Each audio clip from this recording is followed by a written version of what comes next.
저는 몇 페이지 표냐 그러면은 그 268페이지를 펴보세요.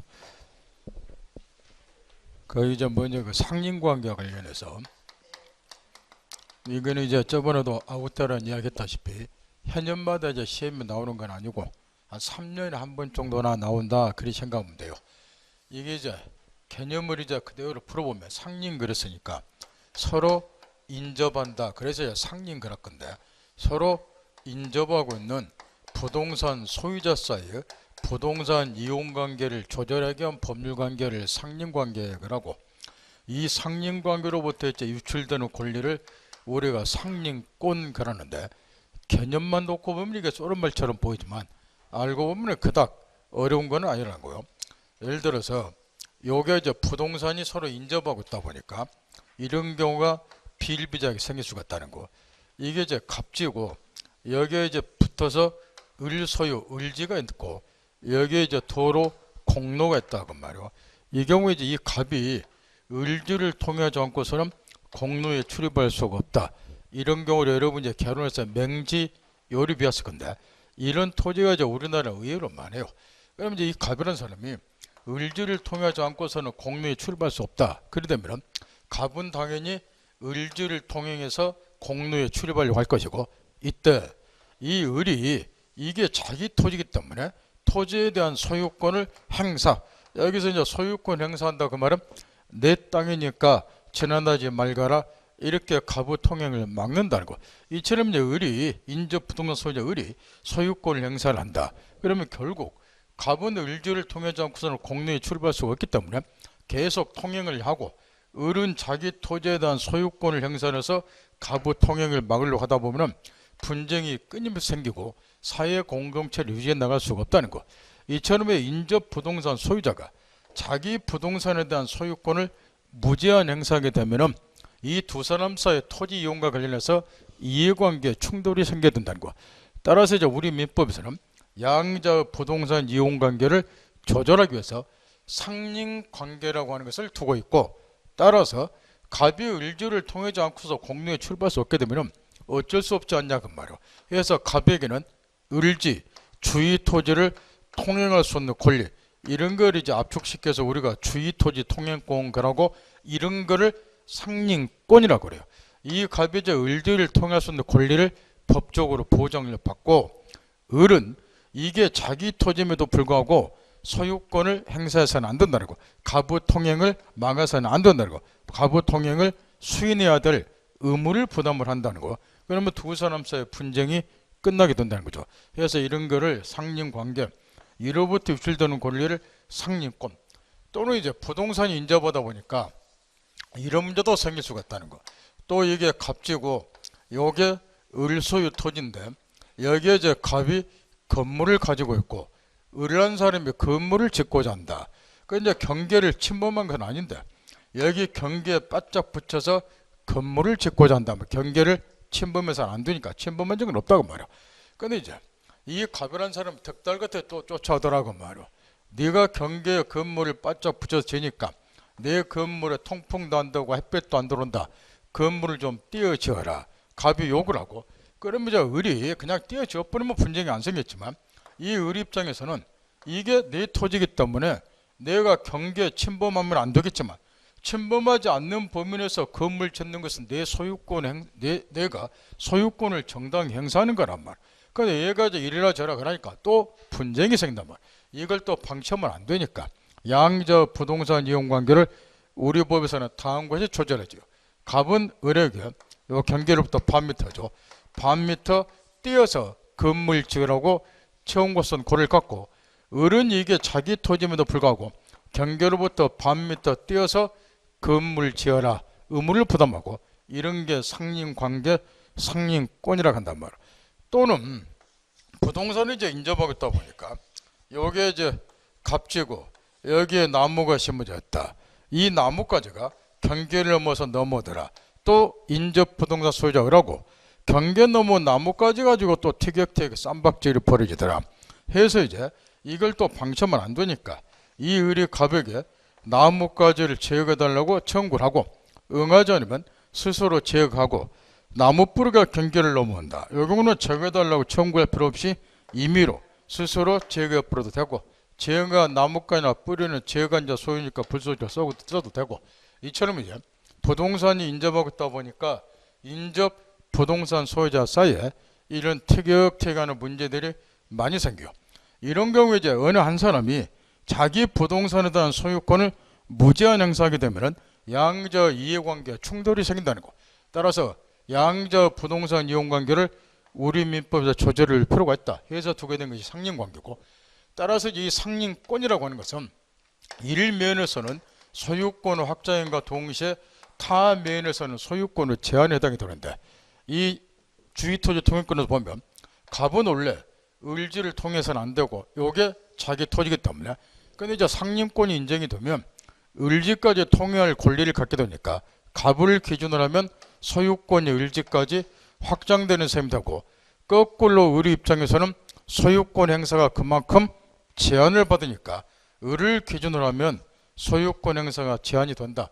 따라서 상용관계는 일면에서는 소유권 확장과 동시에 타면에서는 소유권의 제한에 해당이 되니까 결국 이 상린관계는 부동산 소유권의 범위 문제하고 관련이 있다. 이 염두에 딱 두고 제로 돌아가서 거기 개념이 있고, 밑에 이제 그 법적 성격 관련해서 요거는 우측에 보면 판례 사례 1, 2번이 나왔는데 그걸 압축시켜 놓은 것이 왼쪽에 그 두 줄인데, 여기 이제 상린관계거나 민법 규정이 이제 여러 개가 있는데 이게 임의 규정이냐 강행 규정이냐 이게 이제 다툼이 있는데, 이에 관해서 걔네들이 비슷하면 판례가 중요하니까 우리 판례는 모든 상린관계거나 민법 규정이 임의 규정이다. 이런 판례는 없어요. 다만 이제 242조하고 244조, 242조가 방금 여기 예에 들어준 경계선 부근의 건축 금지 조항인데, 경계다 건물 지을 때는 경계로부터 반 미터 떼어서 건물 지어라. 요게 242조요. 근데 이 242조하고 뒤에 나올 244조 이 두 개 조문과 관련해서는 우리 판례가 임의 규정으로 보고 있단 말이에요. 따라서 이게 서로 이웃 사람들이다 보니까 이 두 사람이 원래 저 을이 건물 지을 때는 경계로부터 반 미터 떼어 짓도록 됐는데, 이 을이 갑하고 합의를 해서 내가 좀 사정이 그러니까 경계에 좀 바짝 붙여서 건물 짓도록 하자. 갑 그렇게 하라. 하게 되면 당사자 특약이 얼마든지 뭐하고 우선하고, 따라서 여기 경계선 부근의 건축 금지하고 244조 두 개는 임의규정에 해당이 되니까 당사자 특약이 있으면 특약이 우선할 수 있다. 주의할 것, 모든 상린관계 규정이 임의규정에 대해 이런 판례는 없는데 일부 중개사 책에는 마치 이 두 개 판례를 가지고 모든 상린관계 규정이 임의규정인 것처럼 써놓은 책들인데 그는 잘못되어 있다고 말이에요. 제 말 알아듣겠나요? 그 다음 적용범위에 관해서 여기 지금 개념은 서로 인접하고 있는 부동산 소유자 사이의 부동산 이용관계를 조절하기 위한 법률관계 이렇게 되어 있으니까 소유자 사이에서만 상린관계 인정되는가? 그건 아니라고 말이에요. 이런 경우에 주의토통 같으면 갑이 A에게 토지를 빌려주었다 해서 얘가 지상권을 또는 전세권을 임차권을 가지고 있다. 그럼 토지를 빌려 쓰는 지상권자 전세권자 임차는 통행을 못해야 되는가? 그런 이야기인데, 여기 지상권이나 전세권 토지 임차권의 경우에도 당연히 상린관계 규정이 똑같이 적용된다. 점검 딱 하고, 그 다음에 상린관계나 민법 규정이 대의세표 쭉 나와 있는데, 여기 우리 민법이 60년 1월 1일부터 시행이 되고 있고, 그때 이후로 가족법에 관한 것은 때때로 이제 개정을 좀 했는데 재산법에 관한 거는 전면적으로 개정한 바가 없어요. 그러다 보니까 이제 민법이 제정된 지 55년이 지나다 보니까 55년이 아니라 55년 정도 지났죠. 지나다 보니까 여기 상린관계 규정 중에서 시대에 동떨어지는 규정들이 좀 있어요. 아무래도 출제원들이 여러 번 머리 위에서 노니까 이런 시대에 동떨어진, 그러니까 현실성이 뒤떨어지는 상린관계 규정은 시험에 거의 안 낼 것이고, 요즘에도 이제 써먹을 수 있는 상린관계 규정 이런 거를 주로 낼 거라. 그래서 그런 것만 추려서 한 번씩 읽어보는 거. 예를 들어서 건물의 구분 소유 같은 거. 요거는 이제 뭐를 하나만 신경을 쓰면 되냐 그러면은, 원래 이제 이 집 앞 건물에 있어서 아파트 같은 집 앞 건물에 있어서 요게 지금 401호 갑 구분 소유자 밑에 301호 을 소유자. 이런 집합 건물에 있어서 구분 소유자 상호 간의 상린관계하고, 그 다음에 같은 건물이지만 이 단독 건물에 있어서 소유자 상호 간의 상린관계하고, 그것도 절묘하고, 어떤 경우가 상린관계가 보다 더 엄격하게 적용돼야 되는가 도말할 필요 없이 아파트나 집합 건물. 요거는 이제 부동산 인접하고 있으니까 소음 같은 것이 끊임없이 생겨요. 그럼 위층에서 조금만 시끄럽면 밑에 있는 살 수가 없단 말이야. 단독 건물 같은 경우는 소음, 공해, 매연 등을 내뿜더라도 옆에 있는 웬만하면 견뎌내지만, 따라서 아파트 같은 집합 건물의 경우는 이런 단독 건물보다도 상린관계가 훨씬 더 엄격하게 적용이 돼야 되고, 이 말 하나 듣겠죠? 요즘 논란이 된 거 층간 소음 같은 거 생각해보란 말이야. 상린관계가 보다 더 엄격하게 적용이 돼야 됨에도 불구하고 종래이자 우리 민법 이게 이제 시대에 뒤떨어졌단 말이야.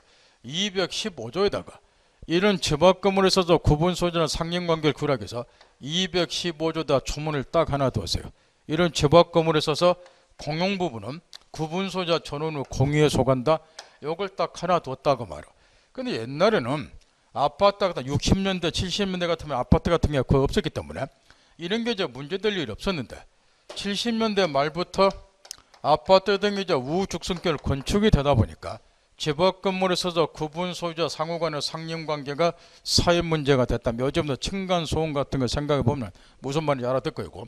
근데 이제 이걸 규율할 민법 조문은 딱 한 개 있었고, 따라서 민법 215조 조문하는 가지고는 집합 건물에 있어서 구분 소유자 상호 간의 상린관계를 도대체 규율할 수가 없다 보니까 어쩔 수 없이 84년도에 아파트가 엄청 지어진 거야. 84년도에 집합 건물에 있어서 구분 소유자 상호 간의 상린관계를 규율할 필요성 때문에 어쩔 수 없이 특별법이 하나 제정이 되었어요. 그게 여러분 시험법에 들어가는 집합 건물의 소유 및 관리에 관한 법률이고, 따라서 이제 민법 15조는 이제 사실상 산문화가 돼버렸고 조문은 남아있으나 이게 뭐 이제 적용될 일은 없고, 대신 이제 특별법인 집합건물법이 요걸 규율하고, 따라서 집합건물의 소유 및 관리에 관한 법률이 우리 시험법에 민사특별법에다 포함되어서 통상 한 문제, 뭐 개정이 되거나 하면은 여기서 두 문제, 이게 출제되는, 요것만 깨우치면 돼. 집합건물법 왜 제정이 됐는가 그 이유를 깨우치라 하건 말이야. 그 다음 인지사용 청구권 집에 가서 한번 읽어보고, 뒤에 3, 4번 무시해도 되고, 5번의 경우에 주의토지 통역권, 요게 이제 아까 지금 칠판에 예 들어준 219조 주의토지 통역권, 요게 이제 상린권 규정 중에서 시험에서 가장 집중적으로 출제가 되는 건데 이유가 있어요. 그게 뭐냐 그러면은 지금 이제 요게 갑지고 요게 을지라는 거예요. 여기에 이제 공로 도로가 있고, 그러면 이 갑이 이제 을지를 통용하지 않고서는 공로에 출입할 수가 없다. 이런 경우는 이제 이 갑에게 자동으로 주의토지 통행권이라고 하는 상린권이 인정이 된다. 따라서 저 갑은 을지를 통행해서 공로에 출입할 수 있다. 이런 이야기인데, 물론 이제 이런 상린권은 독립한 물권이 아니기 때문에 이런 상린권을 취득하기 위해서 두 사람이 계약 체결하고 등기할 필요가 없어요. 당연히 이제 요건만 갖추면 상린권이 인정이 되기 때문에.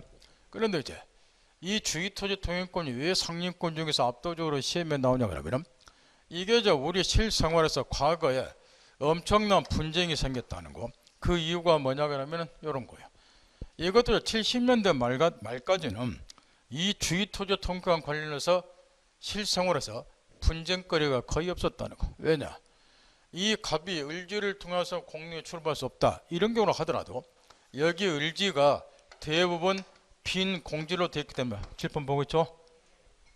빈 공지로 되어 있기 때문에 분쟁이 생길 일이 없다는 거예요. 갑이 을지 통하는데 을이 막을 일이 없다고 말이야. 땅 받고나 땅에 달아질 일이 있겠냐 그 말이야. 갑의 고무신이 달아진 거지. 따라서 이제 분쟁이 생길 일이 없었는데 80년대 들어와서 건축붐이 일어나다 보니까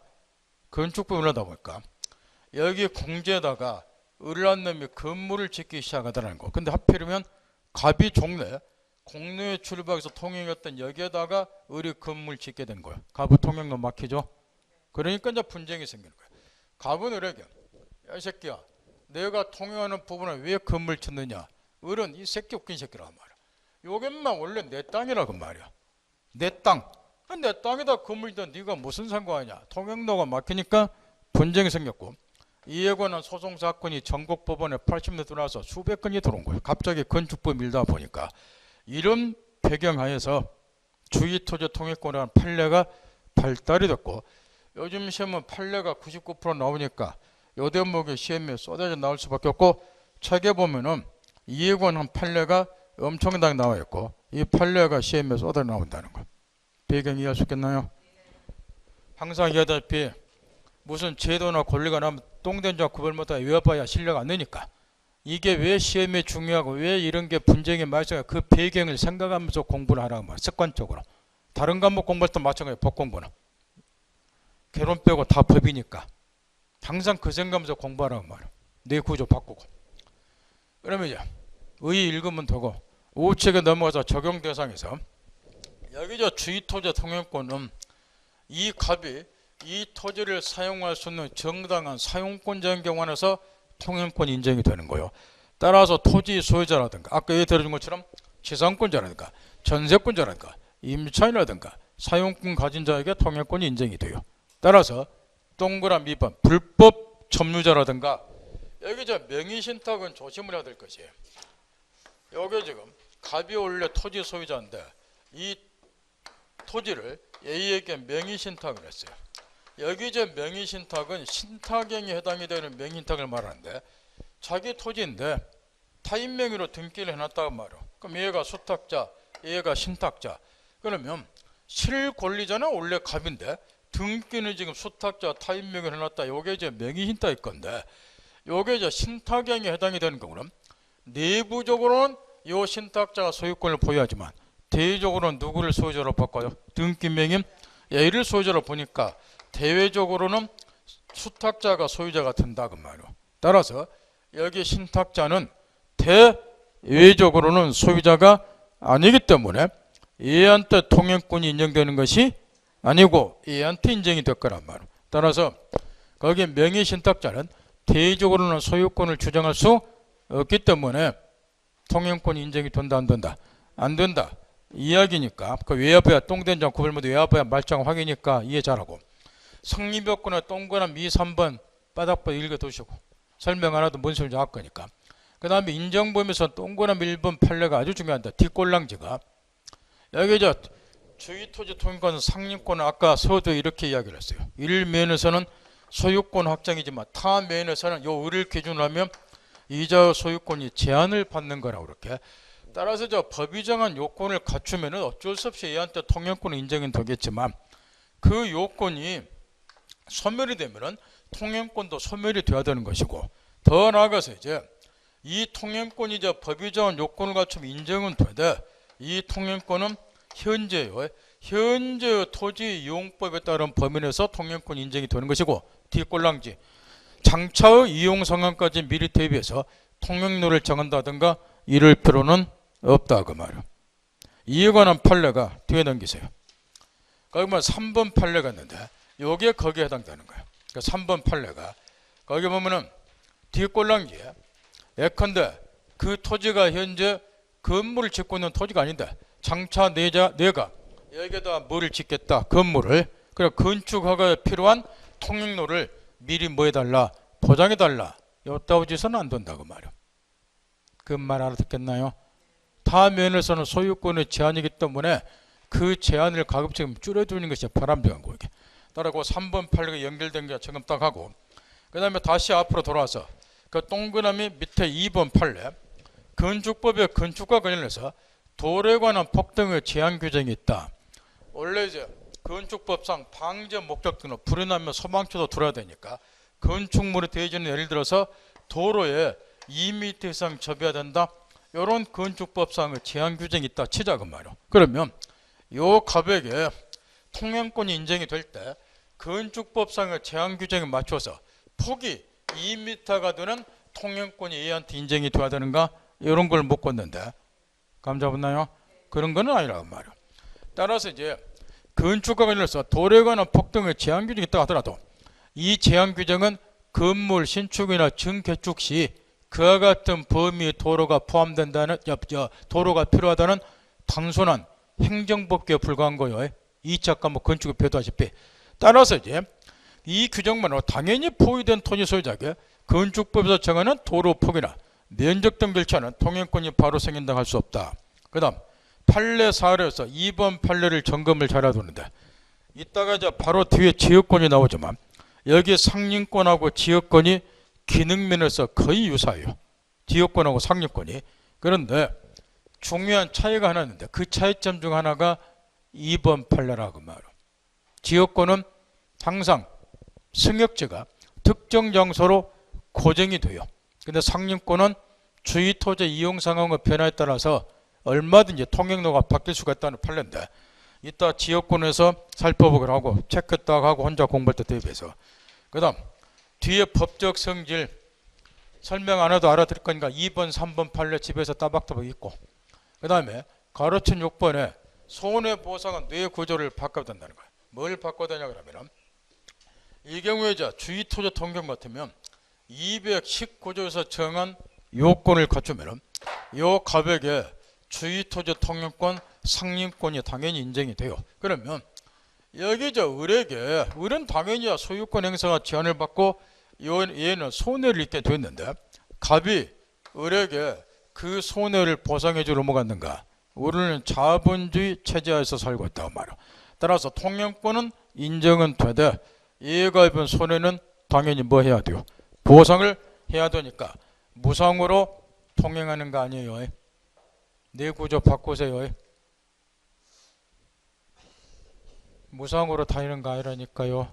그러면 여러분이 싫어하는 빨갱이 세상이 돼버려. 빨갱이 무지 싫어하잖아요. 근데 사고는 빨갱이 사고시잖아. 자본주의 체제 살고 있단 말이야.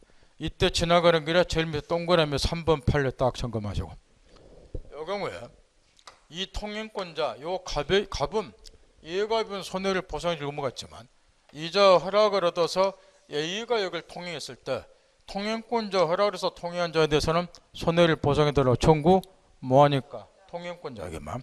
그 다음 우측에 220조 이것도 자주 물어보니까 이처럼 이제 통행권은 인정은 되되 얘가 입은 손해는 보상하라 이야기인데 220조에 보면은 그럼에도 불구하고 무상으로 통행할 수 있는 무상 주위 토지 통행권이 인정되는 경우도 있는데 요거는 이제 당연한 거예요.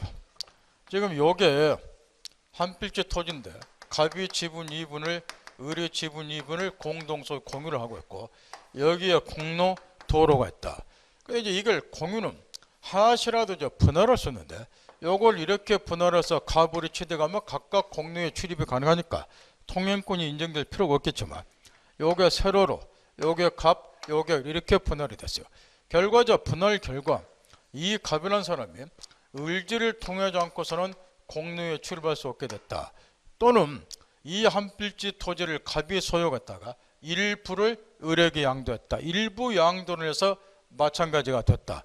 이런 경우는 이 갑이라는 사람은 제3자 토지를 통해서는 한다고 분할 같으면 분할로 인하여 다른 공유자가 취득한 부분 요 을지 요것만을 통행을 해야 되고 더 중요한 것은 요 경우는 얘가 면 손해를 보상할 필요가 없으니까 무상으로 주위 토지를 통행할 수도 있다 그 말. 그러면 왜 이 경우는 꼭 이 일지만을 통행해야 되고 무상이는가? 상식적인 이야기. 이렇게 분할을 했을 때는 갑이 을지를 통행한다는 것을 전제하고서 분할을 했을 것이고, 그죠? 분할 과정에서 이해관계가 이미 조정이 됐을 거니까 무상으로 통행이 가능하다. 그 대신 이와 관련된 판례 하나를 점검 잘해두는 거. 이 220조 무상 주위토지 통행권은 분할 당사자 양도권은 양도 당사자 사이에서만 무상이지 예컨대 특정 승계 이 포위된 토지가 A에게 양도가 됐다. 특정 승계 A가 통행한다. 이 경우는 원래 219조에 따라서 손해를 보상을 해야 되니까 그 판례까지 딱 점검 잘 하시고 뒤에 물에 관한 상린관계 다 무시해도 되고 또 뒤에 넘겨서 7번에 보면 그 물에 관한 상린관 현실성이 뒤떨어진다 그 이야기예요. 7번에 보면 토지 경계나 상린 여기서부터 뒤에는 법조문을 또박또박 읽고 가시라는 거. 법조문 또박또박 잘 읽어야 돼요. 그 경계거나 상린관계부터는 이거는 아직도 현실성이 좀 있는 조문들이 상임권 규정들이니까 시험에서 그 조문 자체를 물어보니까 그거는 여러분 몫이고 집에 가서 꼭 읽으라면. 다만 한 가지만 짚고 넘어가자 말이야. 그러니까 가로친 4번에 242조 아까 처음에 예를 들어줬는데 시험에 잘 나오니까 이제 미리 예를 들어준 거야. 경계선 부근의 건축 금지. 경계로부터 반 미터 거리 띄어라 나와있죠? 됐나요? 여기 이제 나중에서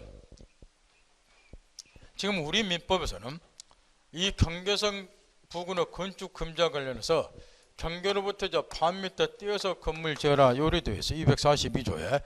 물론 이제 간섭이 있으면 간섭이죠. 우선하도록 되지만 간섭이 없으면 그리 되어 있으니까.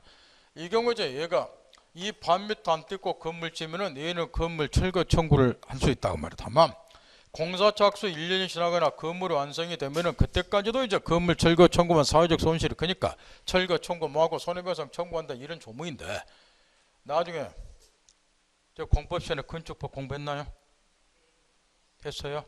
건축법.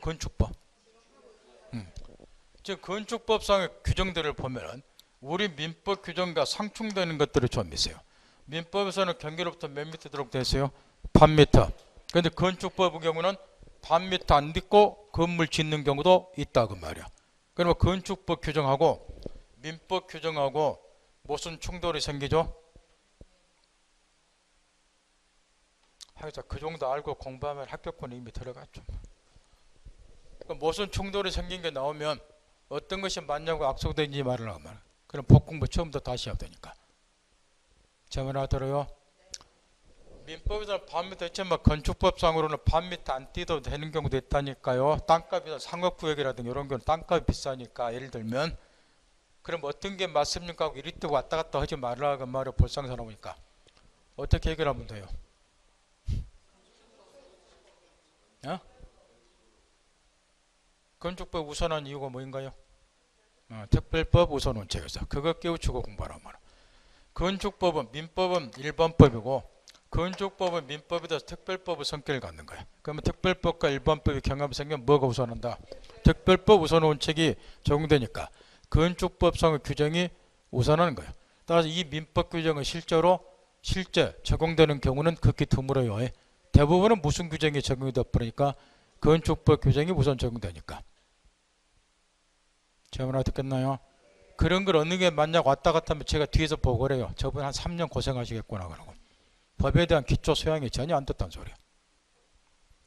그것만 깨우치면 되고 나머지 읽으면 되고 뒤에 넘겨보세요. 278페이지면 제일 위에 방금 이제 242조를 다시 앞에 잠깐 펴보세요. 거기 보면 특별한 간섭이 없으면 경계로부터 반 미터 띄어라 이렇게 되어 있으니까 이와 다른 간섭이 있으면 간섭이 우선한다 지금 그 이야기였죠. 요 규정처럼 민법에 상림관계 규정이 있음에도 불구하고 간섭이 있으면 간섭이 우선한 경우들은 몇 가지가 있어요. 그게 이제 278페이지 제일 위에 박스에 지금 나와 있는데 소통, 공사, 비용 등등에서 찾나요? 이게 이제 지금부터 10년 전에 그 85년도에 1회 시험이 시행이 되고 10년 전까지 한 두어 번 나왔어요. 이게 옛날에 이제 이런 암기사항에 그런 문제들도 간혹 나오다 보니까 우리 교재도 이 책서 나가 그걸 지금 써놨는데 내 개인 생각으로는 그 뒤로 나온 적이 없으니까 적게버려 된다고 말이야. 대신 나는 불안해서 옛날에는 시험에 나왔으니까 외우고 갔다 그러면 외우세요. 대신 그놈 외우는데 세월 다 보낼 거야 아마. 그럴 시간 있으면 보다 더 중요한 데 치중하라고 말이야. 옛날 기출문제 풀어보면 이것도 있어요. 왜? 있는데 최근에는 가급적 암기사항 그런 거 시험에 안 된다고 말이야. 물론 여러분 이런 건 내면 좋겠죠. 똥된장 굶어도 앞머리 따고 외우면 좋으니까. 근데 그런 공부는 하지 마시라고 말이야. 제 말 알아듣겠나요? 이것도 마찬가지. 공부 다 끝내고 나는 민법은 이제 마스터가 되어서 어렵게 나와도 8, 90점 기본을 때는 나 지겨워 죽겠다 겉에 외우세요. 근데 이럴 일을 올 일은 없잖아요. 그 다음 소유권의 취득과 관련해서 이미 앞에서 다 전제를 해줬어요. 여기 소유권의 취득도 물권 변동이니까 대부분의 소유권의 취득은 법률 행위에 의해서 소유권을 취득할 거라고. 요거는 우리가 앞에서 물권 변동 원리에서 다 마스터를 했고 따라서 이 소유권의 취득 부분에서 우리가 공부하고자 하는 것은 법률 행위에 의하지 아니하고 흔히 말하는 법률의 규정에 의해서 소유권을 취득하는 경우가 우리 민법에 다수 있다고 말이야. 그래서 지금부터는 이것만 배우고자 하는데, 그 중에서도 이제 취득시효가 압도적으로 중요하고 나머지는 법 조문을 한 번씩 검토하고 가라. 저번에 다 가르쳐 줬다고 말이에요. 취득시효 이게 가장 핵심이고. 저로 돌아가서 거기 밑에 보면 취득시효가 쭉 나와 있는데, 이 취득시효는 이제 시간 중에도 간혹 나오기 때문에 대충 이제 무슨 제도랑 알 건데, 이런 취득시효 제도를 왜 두고 있는가, 우리 민법에서 이게 어떤 기능을 발휘하는가, 그거를 잘 깨우치라는 거예요. 지금 이 갑이 토지 소유자다. 얘가 저 장기간에 걸쳐서 토지에 대한 권리행사를 안 하고 있다는 거. 그걸 기하로 해서 을이라는 애가 자기가 마치 소유자인 것처럼, 소유사를 가지고 그 이야기요, 소유자인 것처럼 평온 공연하게 이 토지를 20년 이상 점유를 했다.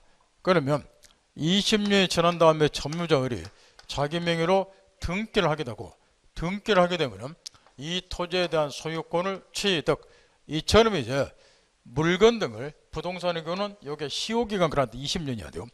물건 등을 일정 기간 점유를 하게 되면은 그 점유자가 당의 물건에 대한 진실한 권리자인가 여부는 따지지를 아니하고 점유자로 하여금 당의 물건에 대한 권리를 취득한다.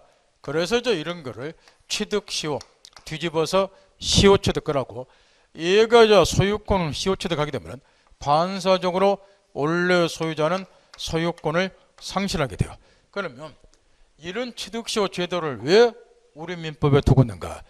요거는 이제 어찌 보면은 법의 이념하고는 사실 잘 안 맞아요. 우리가 법 시간에 맨날 배우는 것이 이런 거예요. 누가 진실한 권리자인가, 그 실체관계를 따지는 걸 배우는 것이 법 공부인데, 항상 민법에 나오는 거 실체관계 따지고 그러죠. 누가 진실한 권리자일게. 그런데 이거는 분명히 갑이 진실한 소유자였는데, 을난 놈이 시효취득 하다 보니까 얘가 소유권 취득하고 진실한 권리자는 소유권을 상실해버리니까, 얼른 보면은 법의 세계에서는 취득시효 제도가 참 희한한 제도라고 말이야. 그러면 왜 이런 취득시효 제도가 인정이 되는가? 그 이유가 따라서 아주 중요하다고 말이야. 제 말 알아듣겠나요? 이 취득시효 제도가 법 공부 아는 사람들이 이렇게 이야기를 해요. 이런 일이 벌어지면 뭐여? 왜 내가 땅에 대한 소유권 잃어버리는데? 이렇게 반발하게 돼 있다고 말이야. 그 희한한 제도라 그 이야기야. 그럼 왜 이런 제도가 우리 법에 들어있는가? 그 존재 이유가 그래 중요하다고 말이야. 이거는 이렇게 생각하는 거야. 지금 얘는 권리자임에도 불구하고 장기간을 권리행사했고, 얘는 권리자가 아님에도 불구하고 자기가 소유자인 것처럼 장기간 권리행사했어. 그 기간은 물론 20년이고, 이따 바로 되나지만 만약 얘가 한 단계 더 나가서 권리자가 아니면서 등기까지 가지고 있다, 이런 경우는 얘가 10년간만 점유하면 되는데, 여하튼 간에 얘가 이제 등기 가지고 있는 상태에서 10년, 그래 안 한 상태 20년간 장기간 점유를 하게 되면 제3자가 볼 때는 누구를 소유자로 보게 됐어요? 당연히 을을 소유자로 생각한다 그 말이야. 얘가 장기간으로 권리행사니까. 특히 얘가 권리자가 아니면서 등기까지 가지고 있는 거는 백발백중 얘를 권리자로 믿게 돼 있어요. 해서 양도를 받았다.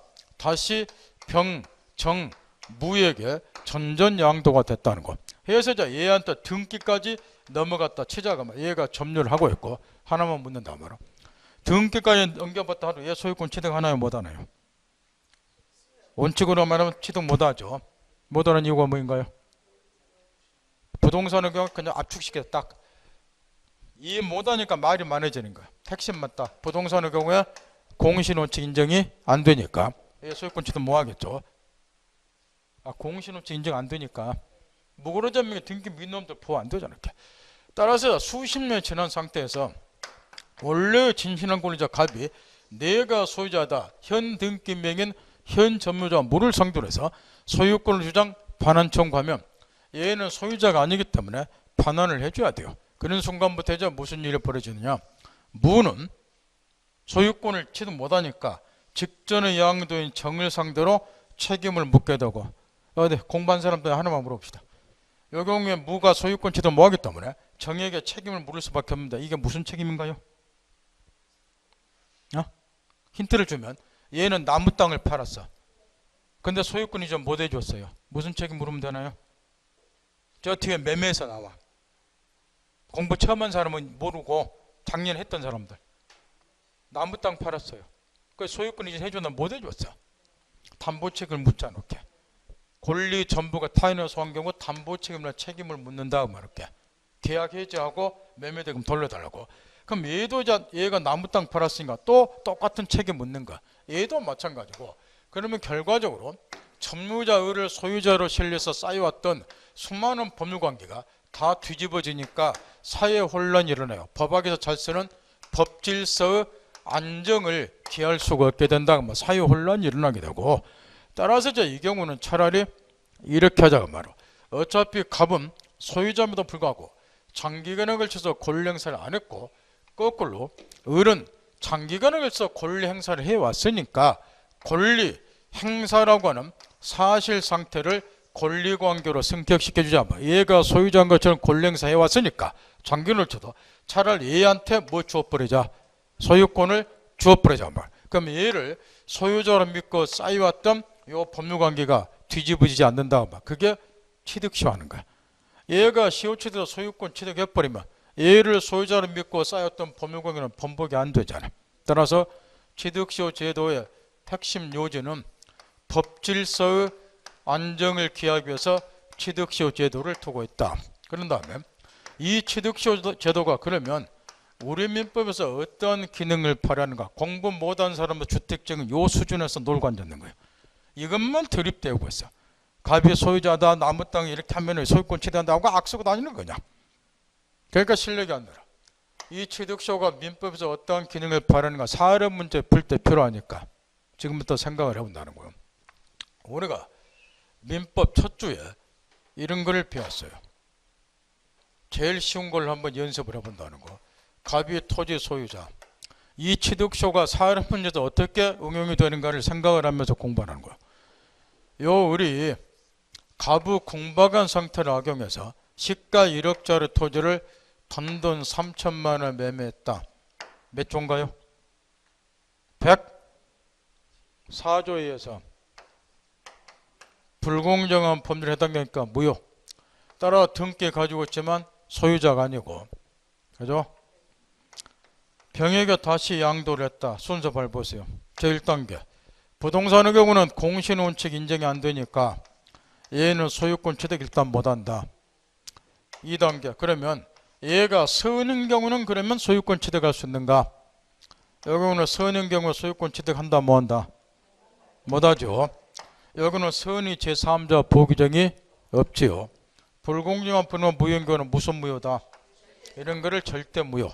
따라서 무효를 가지고 선의 제3자 보기정이 있는 경우는 의사표시에 관한 규정들 107조부터 110조까지예요.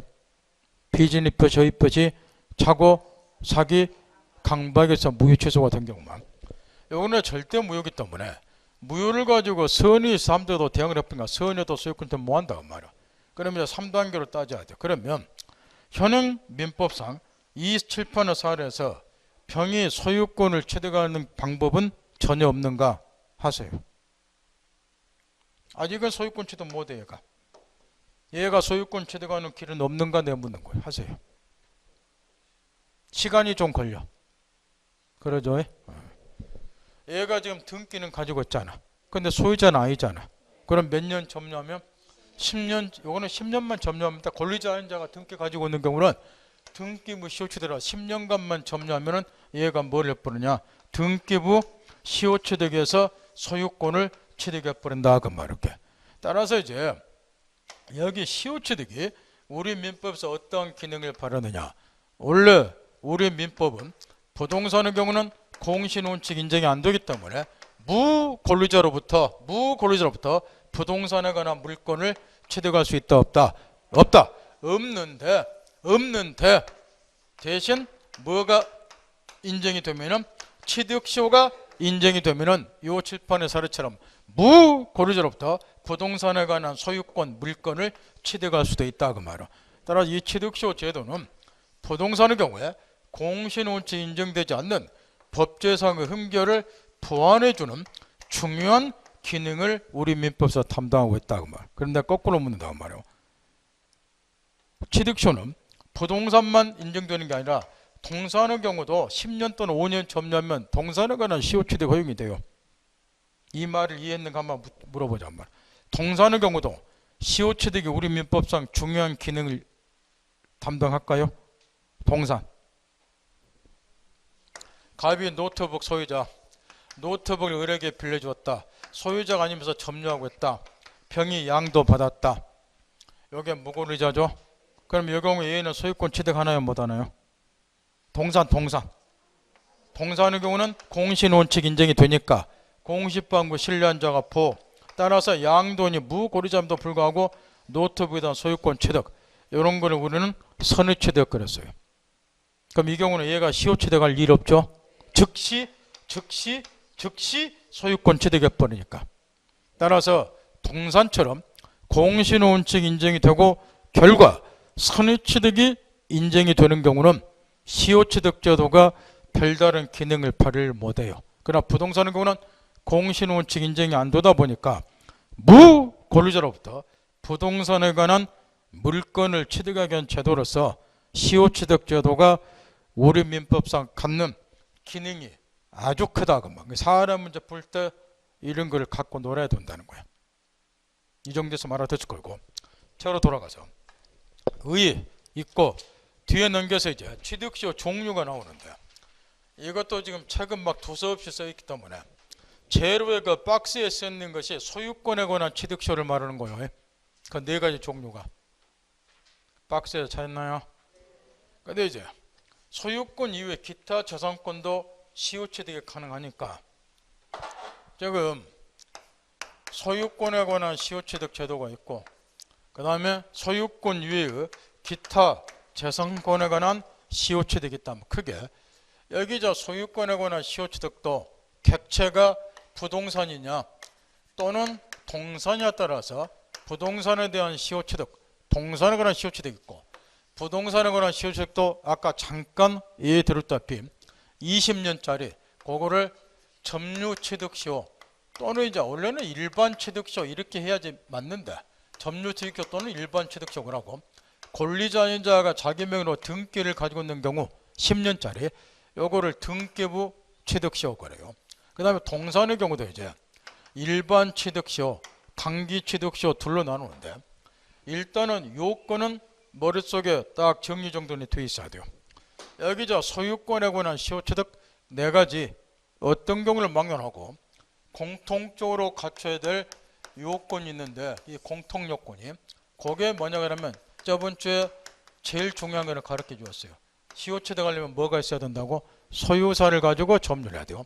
그 다음에 평온 집에 가서 개념 다 읽고 오라고 그러죠. 공연하게 그 다음에 일정 기간 점유를 해야 되는데 요 기간을 시효기간 요리 이야기를 해요. 여기 저 기간이지 부동산에 대한 점유 취득시효는 20년이고 등기부 시효 취득은 10년 동산에 대한 일반 취득시효는 시효기간은 10년이고 단기 시효 취득은 5년이에요. 그 다음에 이제 여기 저 덧붙여서 개개의 시효 취득에 있어서 특유와 긴장이 있는 특유 요건이 있는데 여기 일반 취득시효 점유 취득시 핵심은 소유사를 가지고 평온권에 20년 점유하되 저번 주에 지급도록 가르쳐서 반드시 요거는 뭘 해야 되냐 등기를 해야지 시효 취득한다. 요게 이제 핵심 포인트고 왜 이게 중요하다고 저번에 가르쳐줬나요?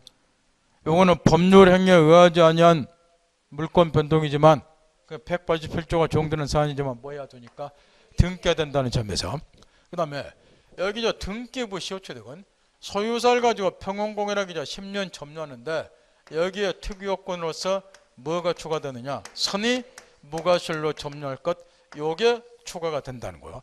물론 권리자인자가 등기는 가지고 있어야 되고 그 다음에 동산에 대한 일반 취득시는 특유요건이 없어요.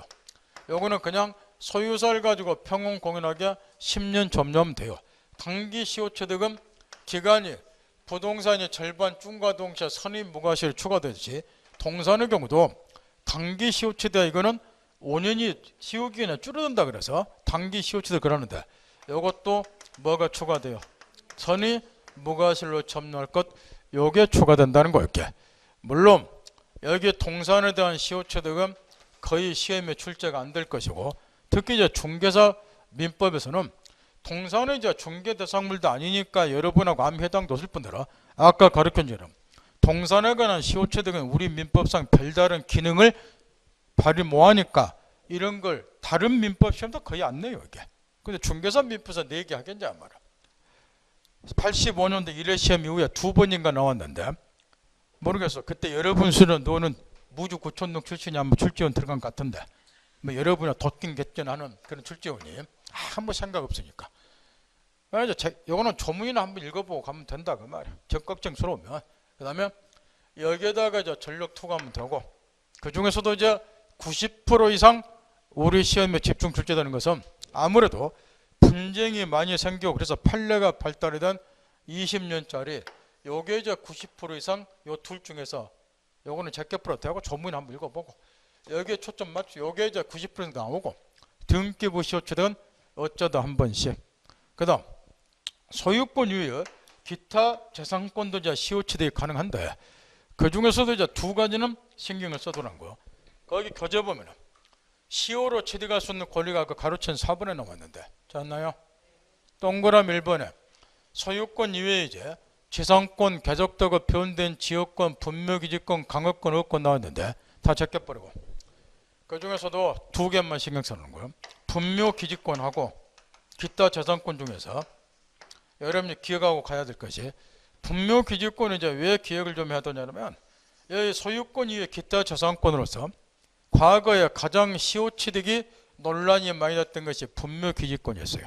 이거 실무상으로 이거 기억을 해야 되고, 그 다음에 지역권인데 지역권은 모든 지역권이 다 시효취득이 가능한 게 아니고 계속되고 표현된 지역권에서 이따가 지역권이 나오지만 계속되고 표현된 지역권에서만 시효취득이 가능하기 때문에 이 특징 때문에 요거 물어보니까 기타 재산권은 요 두 개만 신경 써 가되 거꾸로 이제 시효취득이 원천적으로 불가능한 것도 있어요.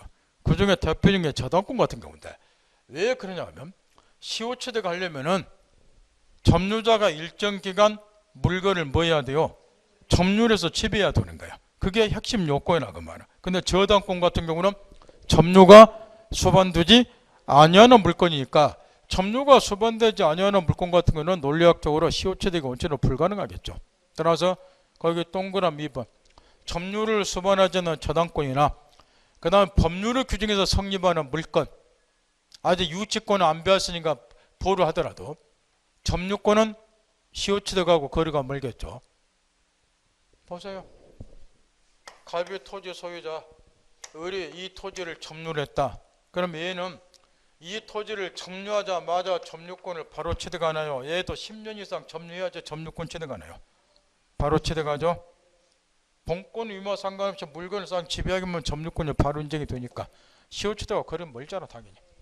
따라 점유가 수반되지 않는 저당권하고 그 다음에 법률을 규정해서 당연히 성립하는 권리 점유권하고 유치권하고 이 정도나 좀 기억을 해두라고 말이야. 그런 다음에 이제 절대 속으면 안 되니까 하나만 내문다 말이야. 여기 이제 시효취득을 하려면은 공통적인 요건이 소유자를 가지고 평원권에 일정 기간 점유. 평원은 이제 폭력을 사용하지 않고서 점유하는 거고 공연점유가 뭐인가요? 공연 남몰래 하지 않는 점유죠. 여기 평원점유하고 공연점유 요건은 다 갖추게 돼 있어요. 폭력을 쓰거나 은비점유, 특히 은비점유, 남몰래 점유하는 것은 부동산은 그럼 있을 수가 없으니까 부동산은 공연점유하게 돼 있다고 말이에요. 상식적인 이야기죠. 더더욱이 평원 공연점유는 뭣도 되고 추정도 되고 이건 물어보는 촌놈 없다고 말이야. 따라서 결국 시효취득을 차우는 핵심 요건은 뭐이다? 소유자가 있냐면 그래서 이거는 점유권 공부를 다시 하셔야 된다 말이야. 점유권을 배운 소유자에 관한 것이 그대로 적용이 되니까 저번 주에 다 배웠죠. 요게 이제 취득시효를 결정적으로 좌우를 한다고 말이야. 그러면 이제 묻는다고 말이야. 여기 기타 재산권에 시효취득 하려면은 이 경우도 소유자가 필요한가 사고하세요. 지금 이 경우는 소유자가 시효취득 핵심 요건이 없어. 시험에서 이걸 집중 묻게 되어 있고 그럼 기타 재산권도 소유사가 있어야 되나요? 왜요? 이거 물어봤을 때 이 단답식도 못 풀어서 빵점짜리 수득하던데 아무 생각 없이 공부하니까. 소유사가 뭐예요? 타인의 소유권을 배척하고 자기가 마치 뭐인 것처럼 소유자인 것처럼 소유자 같은 배타적 지배를 사실상 행사하는 의사가 소유사예요. 그러니까 소유사는 뭐 할 때 필요한 거예요? 타인의 소유권 배척, 지가 뭐인 것처럼 소유자인 것처럼 소유권을 시효취득할 때 필요한 거라고 말이야. 요거는 소유권을 시효취득한 거 아니잖아. 따라서 요 경우는 소유사가 필요 없으니까 속지 않도록 하라. 우리 인간적으로 이런 거 틀려보면 어찌 되냐 그 말이야. 공짜로 주기 위해서 출제한 것도 생각 없이 공부하니까 틀리는 거니까. 기타 재산권을 시효취하는 소유사 필요 없는 거예요. 그러니까 구별 잘하라고 말이야.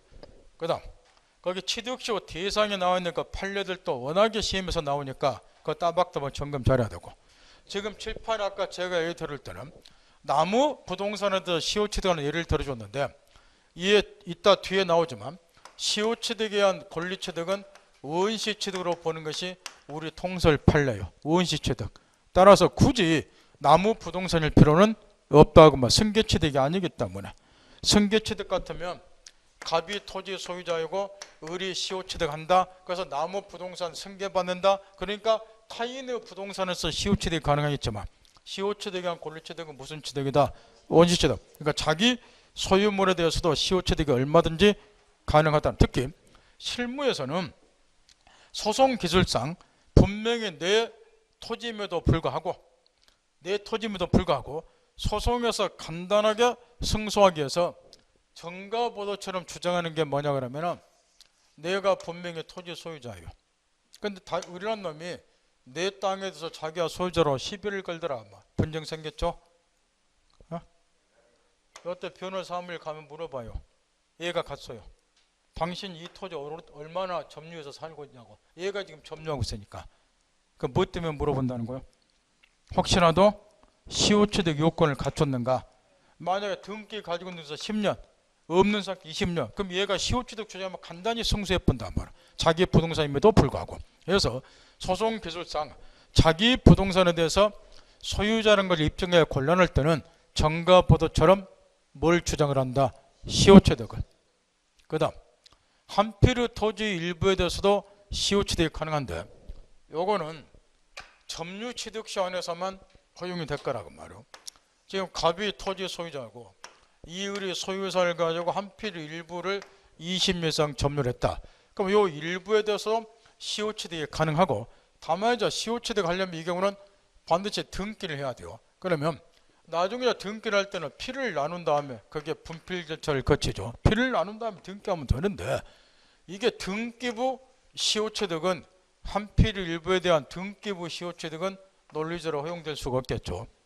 등기부 시효취득 허용이 되려면 한필의 일부에 대해서 얘가 등기를 가지고 있어야 되는데 일부에 대해서 등기 가질 수가 없잖아요. 그 다음 거기 이제 국유재산 중 일반재산 요게 이제 국유재산법상 옛날에는 국유재산에 대해서 일반 백성들이 시효취득할 수 없었다. 요게 이제 옛날 국유재산법 규정이 있는데 요게 헌법재판소에서 유연결정이 내려서 국유재산법이 개정이 됐어요. 그래서 이제 국유재산 중에서 일반 재산 안에서는 백성들이 시효취득이 가능하다. 이제 국유재산법이 개정이 됐는데 요게 이제 옛날에는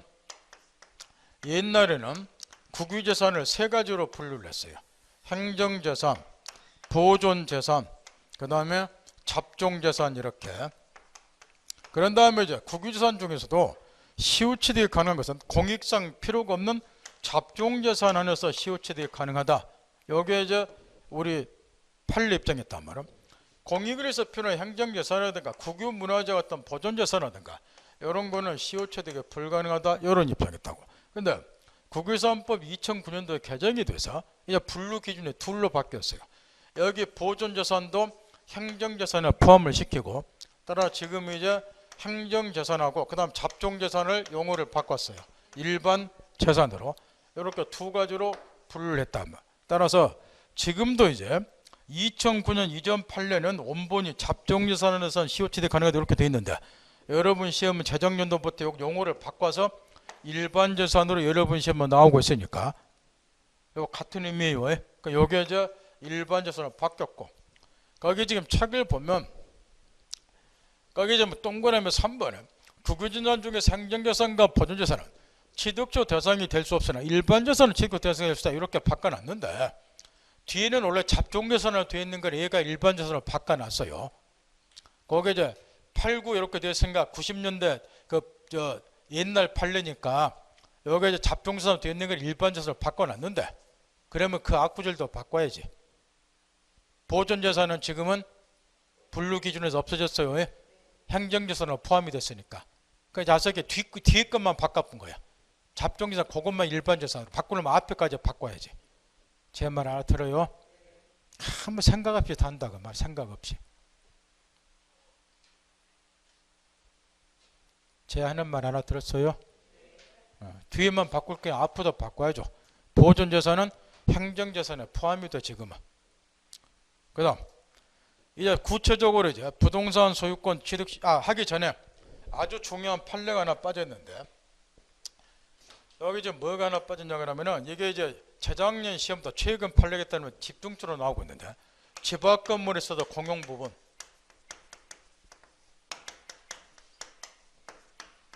요거는 이제 시효취득가 허용이 안 된다는 것이 최근 판례인데, 요거 앞으로 계속 나올 거라면, 재작년부터 시험이 나오고 있으니까 집 앞 건물에서 공용 부분, 아파트 같은 경우 공용 부분은 전유 부분하고 분리처분 못해요. 근데 공용 부분에 대해서 별도로 시효취득 인정이 되면 전유 부분하고 분리처분이 돼버리잖아. 그러니까 공용 부분에 대해서는 시효취득이 불가능하다는 입장이에요.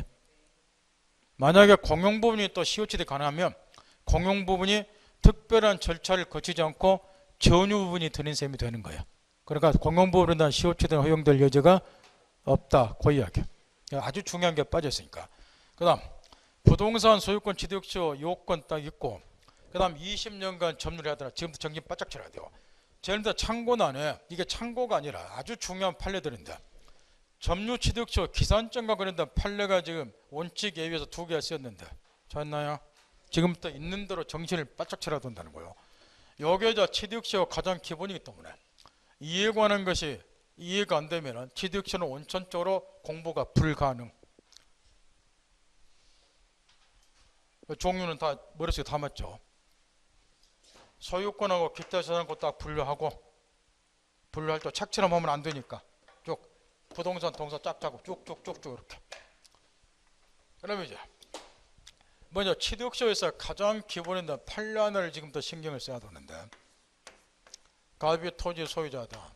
의리자 소유자가 아니면서 소유사를 가지고 평온 공연하게 20년 이상 점유를 했다. 그러면 먼저 첫 번째로 여기 이제 시효취득을 하려면은 187조가 적용되는 사안이지만 반드시 얘가 등기를 하도록 되어 있어요. 그런데 여기서 좀 문제가 뭐냐 그러면은, 이 등기가 이제 무슨 등기를 해야 됩니까? 요게 문제라는 거야. 여기 시효취득한 소유권 취득은 아까 잠깐 나왔다시피 원시취득으로 봐요. 그럼 원시취득의 경우는 무슨 등기를 해야 되나? 민법 첫 주에 가르쳐 줬어. 민법 첫 주에 소유권 보존 등기를 해야 돼요. 보존 등기를. 그러니까 보존 등기는 등기 신청이 단독이야. 단독 신청하기 때문에 등기 기록을 새로이 개설해서 얘하고 상관없이 새로이 개설해서 보존 등기 하면 돼요. 그러니까 얘한테 아쉬운 소리 할 필요 없다는 거예요. 그런데 보존 등기는 단독 신청, 등기 처분 문제가 안 생긴다. 그 이야기 저번 주에 가르친 것처럼. 그런데 이제 여기에 등기 실무상 원시취득에 해당이 됨에도 불구하고 무슨 등기를 하느냐? 소유권 이전 등기래요. 이전 등기니까 단독 신청이 아니라 공동 신청이야. 따라서 이제 얘가 등기 기록을 새로 개설해서 보존 등기 하는 게 아니라 이 등기 기록에 터잡아서 얘한테 소유권 뭐 하는 거예요? 이전 등기 청구권을 행사해서 이자 협조로서 등기 이전 받아야지 소유권을 시효취득한다. 이렇게 돼 있다 그 말이에요. 얘가 들었나요? 그런데 얘가 등기 협조를 해줄 거다 안 해줄 거다? 안 해주는 거 당연히. 그래서 이제 부동산에 대한 20년짜리 점유취득세가 분쟁이 그렇게 많이 생긴단 말이에요. 그 중에 첫 번째가 뭐냐 그러면은 이런 거라고 말이에요. 시효가 완성된 후 얘가 소유권 이등기 청구권 행사를 해서 등기 협조해달라고 그랬더니 빌어먹으려면 등기 전 안 해주고 엿먹어라 제3자에게 뭐야를 팔아뿐다 등기 전에 주고 이런 일이 비일비재하다 그러니 점유자하고 제3자 사이의 분쟁이 억수로 생겨요. 그러면 시효가 완성된 후 목적물이 제3자에게 양도가 되면 점유자는 제3자에게 시효 취득을 주장할 수 있는가 먼저 검토하는데 언어의 기본적인 판례에 시효 취득 주장할 수 없고 이유는 아주 간단해요. 얘가 갖는 소유권 이등기 청구권은 채권에 불과한 거예요. 얘가 양도를 하면 이 매매는 유효해요. 등기 전하면 얘는 소유권 취득해버려. 소유권은 물건이고 동일 목적물의 물건과 채권의 동기상면 당연히 물건이 우선하는 거야. 얘가 소유권 중에서 반환 청구했을 때 얘는 점유자는 얘한테 시효 취득 주장을 뭐한다? 자기는 채권밖에 없으니까. 그래서 이중 매매의 법리에 따라서 제3자에게 시효 취득 주장을 뭐한다는 거. 그런데 이제 문제는 뭐냐? 시효가 정신 바짝 차려야 돼요. 완성되기 전에 이거는 후고 정신 바짝 차려야 돼요. 이게 지금 이해가 안 돼버리면 취득시효 공부는 완전히 다른 거 해봐야 아무 필요 없어. 토시만 바꾸면 다 틀리게 돼 있으니까. 이번에 얘가 15년쯤 점유를 했어요. 시효가 완성되기 전이에요. 이 상태에서 갑이 토지를 제3자 병에게 양도를 해서 등기가 이전이 됐어요. 시효가 완성되기 전에 양도가 됐다 이야기죠. 그런데 얘가 또 이제 권리행사를 안 했어요. 전혀 토지를 방치하다 보니까 또 이어서 5년이 흘러가서 시효가 완성이 됐다 그 말이에요. 이거 보겠나요? 그러면 점유자는 시효 완성 당시 칠판 보세요. 시효 완성 당시 소유자에게 시효 완성 당시 소유자는 누군가요? 갑인가요? 병인가요? 병이죠. 얘한테 여지없이 시효 취득을 주장할 수 있다 그 말이에요.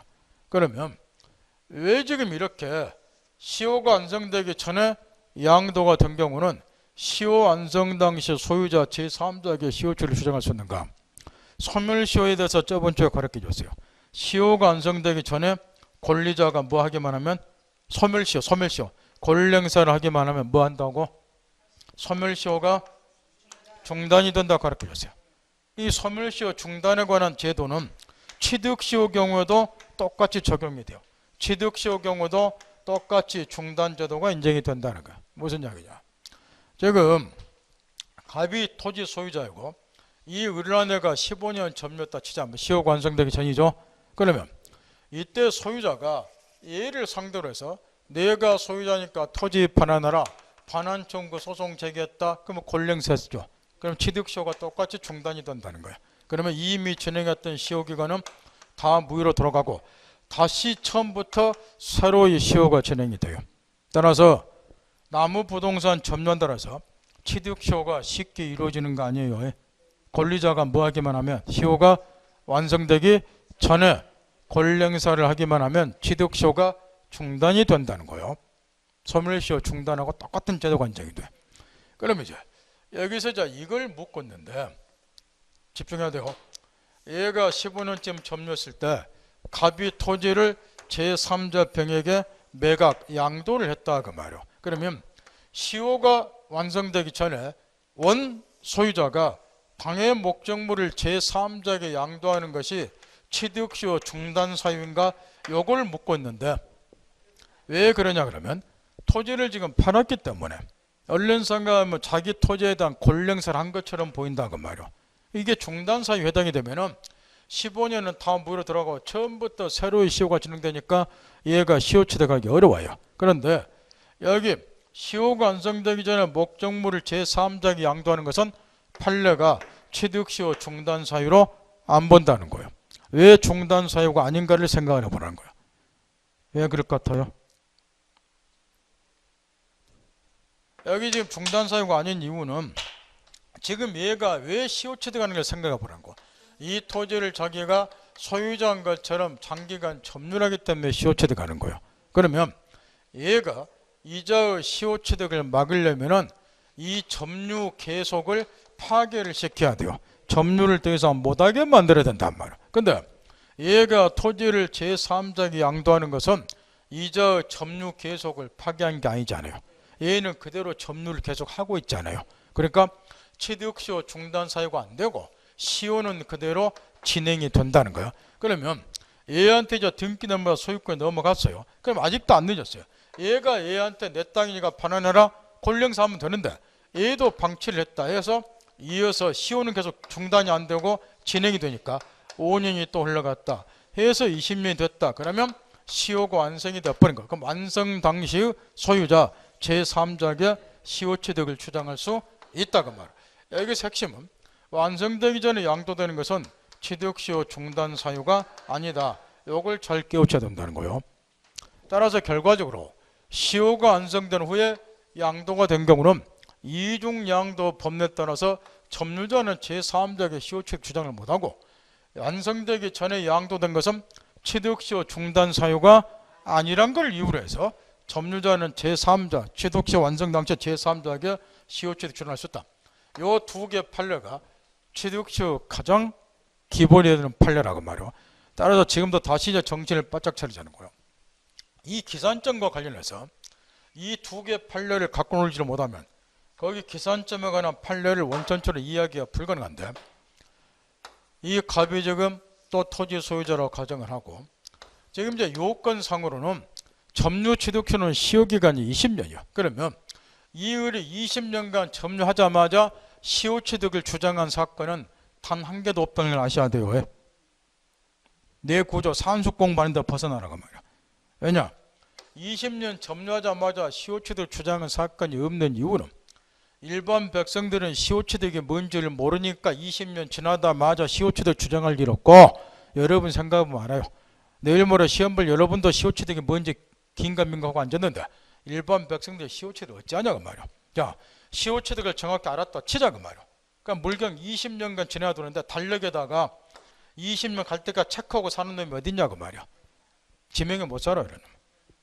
20년간 하루하루 했다. 이제 2년 3개월 남았다. 아이고 매 이제 좀만 지나면 1년 6개월 남았다. 지명에 못 살아. 그러다 20년 되자마자 시효취득 주장하고 이런 놈도 없다고 말이야. 따라서 시효취득 사건은 대부분이 이런 거예요.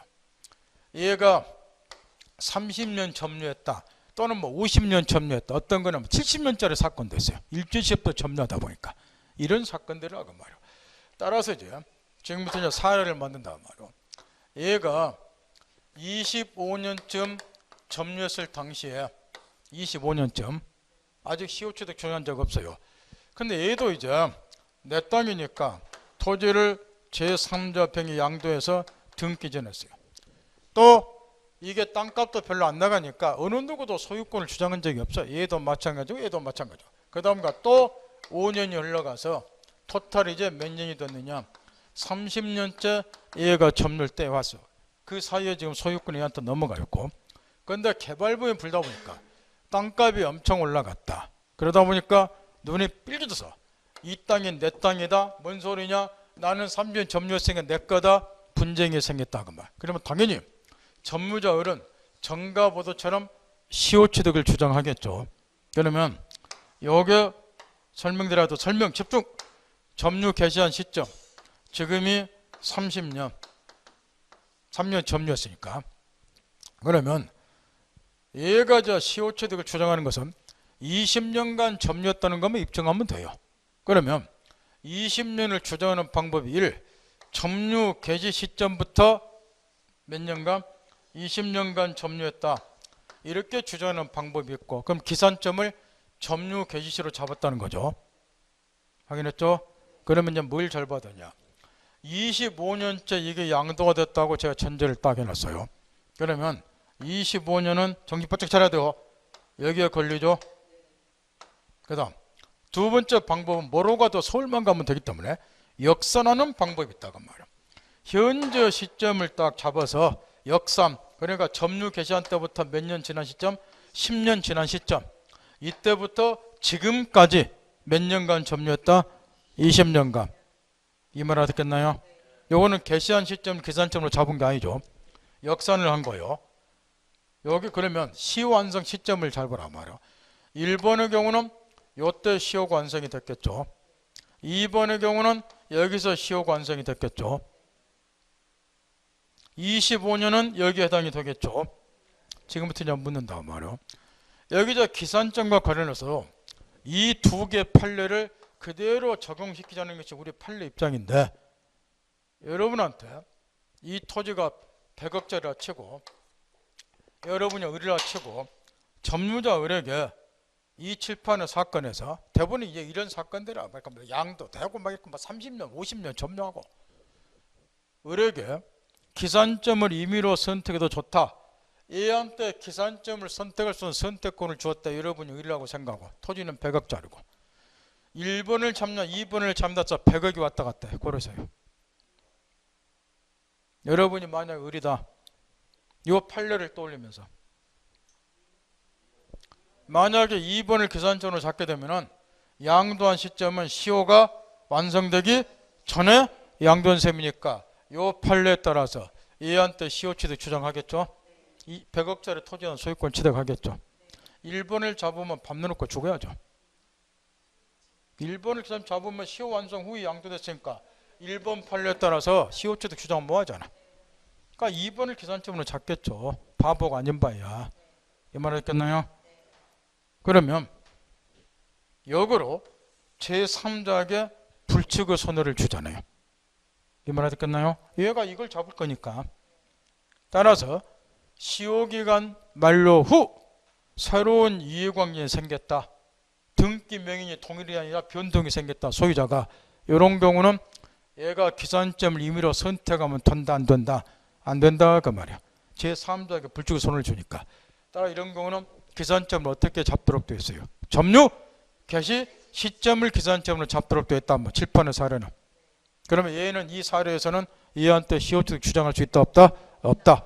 이렇게 정답을 골라야 된단 말이에요. 이 말 했겠나요? 그런데 시효기간 내내 30 내내 등기 명인이 갑 동일인이다, 이런 이해관계는 없다, 이런 경우는 기산점을 얘가 임의로 선택해도 상관이 없겠죠. 그런 경우는 2번을 잡아도 상관이 없어요. 거기에 281페이지 1원칙 동그라미 1번 2번의 예외 제일 밑에 판례 두 줄이야. 외우면 안 되니까, 외운다고 해서 문제 못 푸니까 제일 밑에 보세요. 점유기간 중 소유자의 변동이 없는 경우는 기산점을 뭐 할 수 있다? 외우지 마세요. 그러나 위에 올라가서 원칙의 동그라미 보세요. 시완성 후 또는 완성되기 전에 소유자의 변동이 있는 경우는 점유 개시시를 기산점으로 삼아야 된다는 거예요. 왜요? 제3자에게 불측의 손해를 줄 수가 있으니까. 그 외야봐야 말짱하기니까 이 판례를 먼저 정확히 깨우쳐야 돼요. 그런 다음 이거를 여기 기산점으로서 그대로 우리 판례가 적용을 시키고 있으니까 이 판례를 먼저 깨우치고 요걸 여기다가 적용을 시켜야 된다 그 말이야. 사례 문제 풀 때 꼭 필요하니까 점검 잘하라고 말이야. 그 다음 뒤에 평원공인한 자주 없나 등기해야 된다. 아까 다 가르쳐 줬으니까 등기와 관련해서도 보존 등기 하는 게 아니라 실무상으로는 이전 등기나 제일 밑에 방가로 46번 의원시 취득이지만 무슨 등기 한다? 이전 등기. 그러니까 등기 조건 문제가 발생이 되는 거, 이 경우도. 등기 기록 새로 개설해서 보존 등기 하는 게 아니기 때문에. 이때 이제 목숨 걸고 깨우쳐야 될 것이 거기에 동그라미 니은 디귿번 요 두 개 판례인데 공동신청주가 채택이 돼 있다 보니까 등기 조건 문제가 생긴다. 이때 지금도 집중.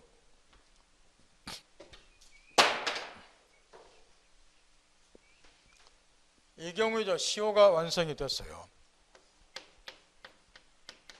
등기해야 된다. 이 등기는 이전 등기다.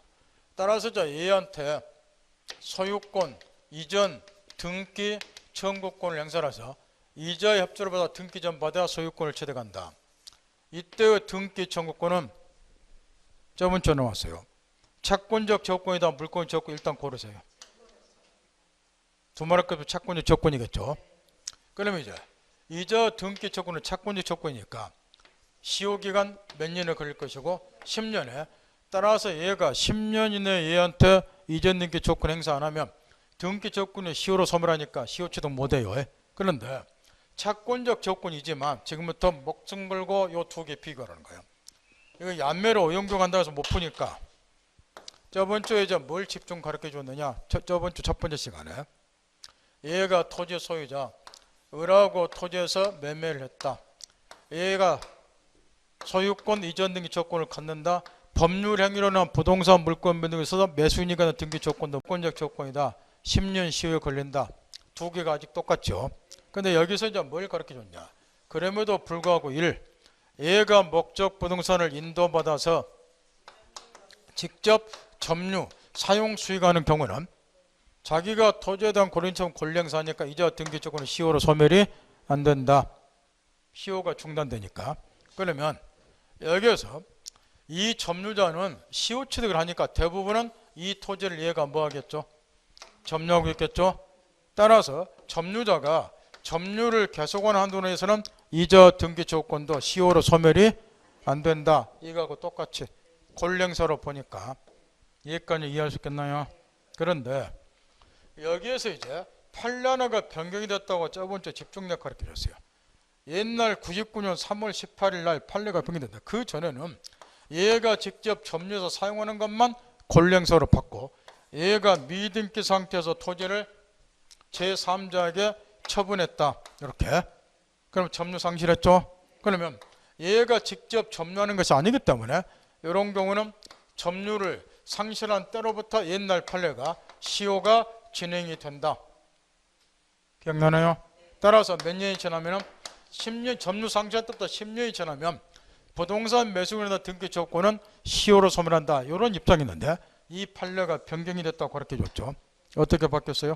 지금은 미등기 상태로 처분한 것이 보다 더 적극적인 권리행사로 볼 수 있다. 따라서 얘가 점유를 상실하더라도 시효가 옛날처럼 진행이 된다 안 된다? 진행되지 않는다. 중단이 된다는 거죠. 기억나나요? 이게 이렇게 바뀌었다는 거예요. 정확히 깨우치는 나 신신당부를 했어요. 그런데 여기서 이제 판례를 본단 말이에요. 지금 얘가 여기까지는 요 판례하고 요 판례가 똑같아요. 그런데 이 점유 취득시효 경우에 얘가 미등기 상태에서 제3자에게 처분을 했어요. 그런 다음에 점유를 이전해 줬다 그 말이에요. 그럼 얘가 점유를 상실했죠? 이제 묻는다 그 말이에요. 요거나 만약에 원리를 똑같이 적용시키면 미등기가 처분했다. 이게 어찌 보면 얘가 보다 더 적극적으로 권리행사한 것처럼 보이겠죠. 그러면 여기 판례가 바뀐 것처럼 요 경우도 상실한 때로부터 시효가 진행된다가 아니라 진행되지 아니한다. 이렇게 이제 판례가 요것처럼 바뀌어야 되겠죠. 그러면 시험에 안 낼 거라고 말이에요.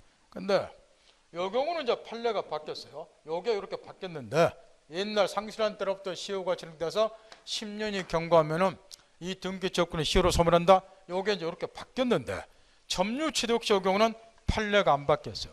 옛날 그대로 하고 따라서 얘는 점유를 상실한 때로부터 여기 옛날 판례하고 똑같아요. 여기는 점유를 상실한 때로부터 시효가 그대로 뭐한다? 진행.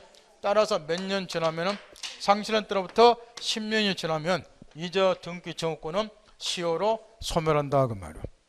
따라서 요 경우 판례하고 요 경우 판례하고 차이점 구별하겠나요? 구별 잘하라 그 말이에요. 그 다음 거기 등기부 취득시 요건 관련해서는 정신 똑바로 차려야 돼요. 다시 저번 주에 가르친 요거 얀매로 하면 안 되니까 하도 물어보니까 정확하게 바뀐 판례. 그 다음에 요거하고 요 점유 취득 시효 등기 조건 비교 정확해야 돼요.